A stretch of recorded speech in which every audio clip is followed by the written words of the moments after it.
Social মিডিয়ার কল্যাণে আপনারা অলরেডি জেনে থাকবেন তাসকিন বিতর্কটা নিয়ে। বিশ্বকাপের মতো গুরুত্বপূর্ণ টুর্নামেন্টে বাংলাদেশের মতো একটা দলের একজন কি প্লেয়ার, খুবই গুরুত্বপূর্ণ একজন খেলোয়াড়, তাও আবার ভাইস ক্যাপ্টেন তাসকিন আহমেদ, সে নাকি ঘুমের কারণে টিম বাস মিস করেছে, যার জন্য সুপার 8-এর একটা গুরুত্বপূর্ণ ম্যাচে, সেই ম্যাচের একাদশে তাসকিন থাকার কথা ছিল, কিন্তু সেখানে তাসকিন থাকতে পারেন। এরকম একটা ঘটনা হয়েছে।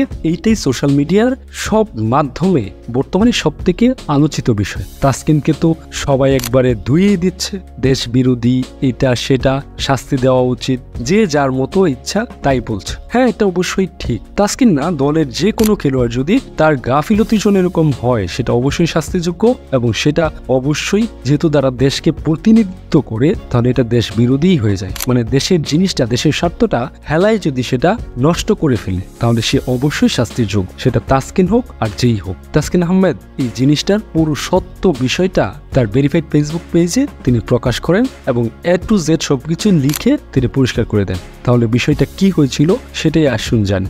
আজ নিজের ভেরিফাইড ফেসবুক অ্যাকাউন্টে বিষয়টি নিয়ে তাসকিন আহমেদ তা ব্যাখ্যা দিয়েছে। তাসকিন সেখানে লিখেছেন, আসসালামু আলাইকুম, আশা করি সবাই ভালো আছেন। আমি সম্প্রতি অনলাইনে ভিন্ন সংবাদ মাধ্যমে জানতে পেরেছি যে সম্প্রতি শেষ হওয়া T20 বিশ্বকাপের একটি ঘটনা নিয়ে অনেক হইচই করা হচ্ছে। প্রথমত আমি সবাইকে জানাতে চাই যে বেশিরভাগ সংবাদ ও তথ্য যা ছড়ানো হচ্ছে তা কেবল গুজব, এবং আমি আশা করি ভক্তরা এটি সেভাবে দেখবেন। দ্বিতীয়ত, আমি ঘটনাটি সেদিন আসলে কি ঘটেছিল তাই পরিষ্কার করতে চাই। তখন তাসকিন আহমেদ লিখেন, আমি স্বীকার করি যে আমি স্বাভাবিকের চেয়ে পরে উঠেছি, এবং এর জন্য আমি ইতিমধ্যে পুরো দল ও ম্যানেজমেন্টের কাছে ক্ষমা চেয়েছি। আমি সকাল 8:37 উঠেছিলাম। টসের 20 মিনিট আগে সকাল 10টায় আমরা সকাল 10:15 জাতীয় সঙ্গীতে গিয়েছিলাম, এবং ম্যাচটি সকাল 10:30 শুরু হয়েছিল। সংবাদকর্মীদের উদ্দেশ্যে তাসকিন লিখেন, এটি খুবই দুর্ভাগ্যজনক যে এই তথাকথিত ক্রীড়া সাংবাদিকরা গুজবের ভিত্তিতে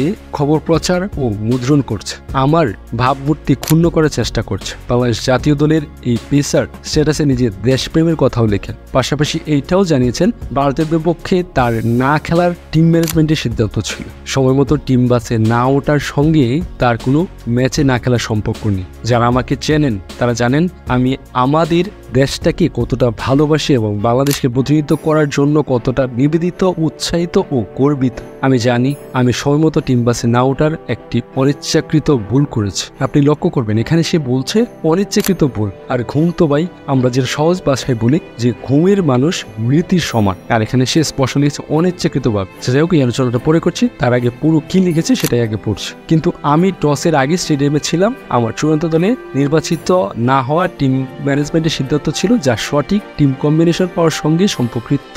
এবং স্ট্যাটাস শেষ অংশে তাসকিন লিখেন যে যারা এই গুজবটি ছড়িয়েছে, আমি সারসংক্ষেপে বলছি, মানে যেই সাংবাদিক বা যে গণমাধ্যমগুলো এগুলো সত্যতা যাচাই না করেই তাদের ইচ্ছা মতো সাজিয়ে গুছিয়ে লিখেছে যে তাসকিন ইচ্ছাকৃতভাবে মিস করেছে, তাদেরকে বলেছেন যে যে কোনো একটা ঘটনার সত্যতা যাচাই করে তাদের পেশাদারিত্বের জায়গাটা থেকেই যেন তারা যে কোনো সংবাদ প্রচার করেন এবং তার কর্মের প্রতি সে যেন সৎ থাকে। সে শেষে ওই ধরনের সাংবাদিকদের বিরুদ্ধে অ্যাকশন নেওয়ারও কথা বলে। এই তো ছিল তাসকিনের সত্য যেই ঘটনাটা ঘটেছিল। এটা আমার দেখা বাংলাদেশ ক্রিকেটে মাশরাফির পরে যদি কোনো ভালো মানুষ থাকে, মানে ভালো মনের মানুষ থাকে, সেটা হচ্ছে তাসকিন আহমেদ। কারণ মাশরাফির যেমন উদার মন ছিল, সবার সাথে একটা ভালো সম্পর্ক ছিল, এটার মধ্যে বর্তমানে টিমে যারা আছে তার মধ্যে তাসকিন অন্যতম। মাশরাফির ছায়া দেখতে পাই আমি তাসকিন আহমেদের মতো। আপনারা কি মনে করলেন আমি জানি না। সে একজন খেলোয়াড়, তার বাইরেও একজন মানুষ হিসেবে যেরকম কাজ করে, এটা খুবই ভালো লাগে। এখন ওই রকম একজন মানুষ ইচ্ছাকৃত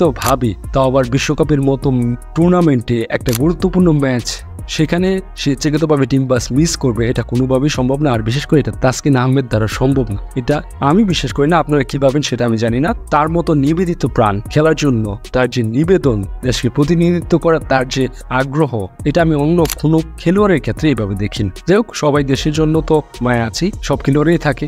এই যে নিউজগুলো হলো, এটি তো তাসকিনের ভাবমূর্তি ক্ষুণ্ণ হয়েছেই, সে সাথে কিন্তু বাংলাদেশেরও ভাবমূর্তি ক্ষুণ্ণ হয়েছে, বাংলাদেশ ক্রিকেটের ভাবমূর্তি ক্ষুণ্ণ হয়েছে। যে কেমন দেশ এটা, খেলোয়াড় ঘুমায় বিশ্বকাপে বিশ্বকাপের মতো মঞ্চে খেলতে এসে, তো এটা কি আমাদের দেশের জন্য খুব ভালো হয়েছে?